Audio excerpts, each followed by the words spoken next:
কেন তুমি সবকিছু লাস্ট মোমেন্টে করো? অ্যাসাইনমেন্ট, কাজ, ডিসিশন সবকিছু লাস্ট মিনিটে। কেন? কারণে তুমি লেজি না, তুমি অ্যাভয়েড করতেছ।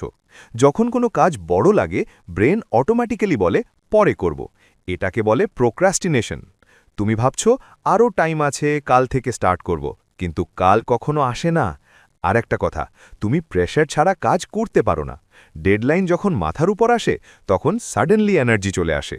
কেন? কারণে তখন ফিয়ার কাজ করে, না করলে শেষ। তাই তুমি লাস্ট মোমেন্টে বেস্টটা দাও। কিন্তু প্রবলেমটা হলো এটা সাস্টেনেবল না। বারবার এটা করতে থাকলে স্ট্রেস বাড়বে, কোয়ালিটি নেমে যাবে, কনফিডেন্সও নষ্ট হবে। তাহলে সলিউশন? ফেক ডেডলাইন সেট করো। বড় কাজকে ছোট পার্টে ভাঙো। আর মনে রাখো, পারফেক্ট টাইম বলে কিছু নাই। স্টার্ট করো, যত ছোট হোক। কারণে লাস্ট মোমেন্টে হিরো হওয়ার চেয়ে প্রতিদিন একটু করে কাজ করা বেশি পাওয়ারফুল।